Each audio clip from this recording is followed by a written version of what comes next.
Our next guest has mastered the art of making money from bankruptcies with one of the best track records in the hedge fund industry, up over 21% annualized over the past 11 years. Joining us now for his first appearance ever on CNBC is Chris Puccio. He is CEO and CIO of the $3.2 billion distressed hedge fund Solace. Man, every year, 21%? On average. That money doubles in like 3 years. That's right, yep. I did that fast, and you know the rules. Rule 72? Absolutely. Huh? Absolutely. You're impressed? I am impressed. For a TV guy. I am impressed. Yeah. I hate to be a grave dancer, but you like when things are bankrupt, I guess. We provide liquidity to investors that need to sell, and hopefully when the companies come out, they're in better shape, better balance sheets, and move on, and it's business is not as good as it was a few years ago. No, that's correct. What we do have today are more liquidations. A lot of the financial bankruptcies from 2008 have given the hedge fund industry a tremendous amount of assets to invest in. Lehman Brothers, Madoff. That's a really nice way to put it. I want to ask you, though, the average holding, because I know that a lot of these bankruptcies take forever to work out. Lehman going on 6 years now, or 5 years rather. MF Global going on 2 years. How long do you wait in an investment before you say enough is enough? So there's two strategies. If you want to get involved in a bankruptcy earlier on and restructure the company, that's one way to play it. Another way to play it is more in a liquidation strategy, like a Lehman Brothers or an MF Global, where you wait until you know more about the process and the process risk is behind you, and you play for cash at the end. So do you think the safer way to do it is to do it while the company is still in bankruptcy and wait for the whole claims process to end, or something like maybe the Tribune Company, which now just exited bankruptcy, but balance sheet is clean as a whistle. A lot of investors are running into the debt and expecting that it'll get broken up. I mean, is that something post-bankruptcy that you would invest into? Well, we would generally get involved while it's in bankruptcy, and we like to participate on the steering committee, to be involved with the reorganization process. And you do that when a company comes out of bankruptcy as an ongoing entity. Or if you get involved in a company that's liquidating, then you would wait till closer to the end and just get the cash at the end, like an MF Global customer claim, as an example. Only corporates, no sovereign ever? No, that's correct. Just corporates. Do you play in Europe? You'll play in Europe. We would. The process there is obviously extremely different. It's hard to, when the entire continent's bankrupt, isn't it hard to buy companies that are going to come back that are bankrupt? It is. I think in Europe, our preference would be not to get involved in the process there, because it's not predictable like it is here in the U.S. But there will be plenty of opportunities. Yes. I mean, in the next couple of years. There should be, and I would prefer to play that, buying it and then getting out, making money, but maybe not waiting to the very end.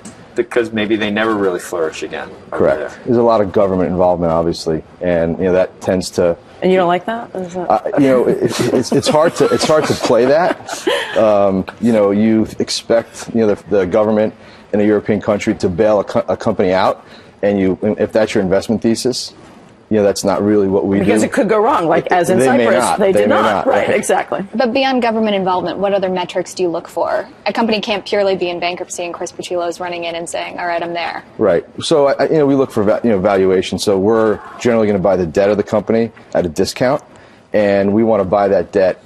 When you look at the valuation versus the peers in the industry, we want to buy the debt at an appropriate discount so we can make What's money. Appropriate in that case? Well, take a company like MGM Studios.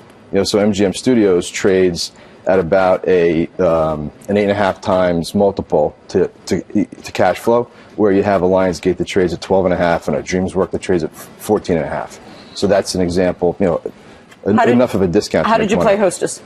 Hostess, pure liquidation. So we did not get involved until they made the announcement that it was going from a Chapter 11 restructuring to a Chapter 11 liquidation, and then we bought as much as we could, knowing what the value of the brand, or the underlying assets. The value of the brands. And the CEO was actually on Squawk Box a few months ago when they were going through the process, and they announced the sale of the Twinkie packet of brands, and mentioned that they're probably going to get about $1 billion in proceeds from the sales, and they have about $1 billion in claims from creditors. Right. So creditors, ironically, could be made whole, even though everyone pretty much lost their job. Do you expect to recoup all of your investment and then some? Well, we bought it at a substantial discount. Like what? Well, there's multiple tranches of that debt.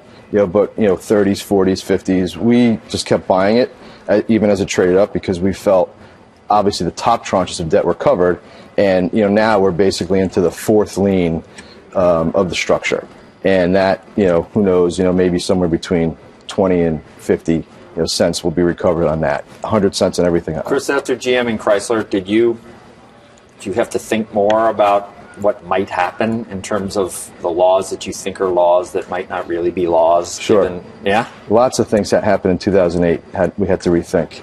Short sale rules changing, lots of government. Usually senior creditors normally would do better than... Correct. Right? That's correct. Well, and I think there was more there of You government. worried about that too, Ralph? I do, yes. Yeah. You do? I mean, Oh, come on. It's a moral hazard. I don't know. I think actually moral hazard is a real issue. Yes, absolutely. And government persuasion, I think, is what in Chrysler what really pushed it. The senior creditors technically agreed to the transaction after there was some significant arm twisting from Washington. Yeah, they couldn't sit After down. they got an offer they couldn't refuse. Yes, right. correct. They couldn't sit down for That's right. 6 months. Anyway, I don't know what I mean by that. Hey, Chris, thank you. Good to have you on. An interesting topic. Do you like Twinkies?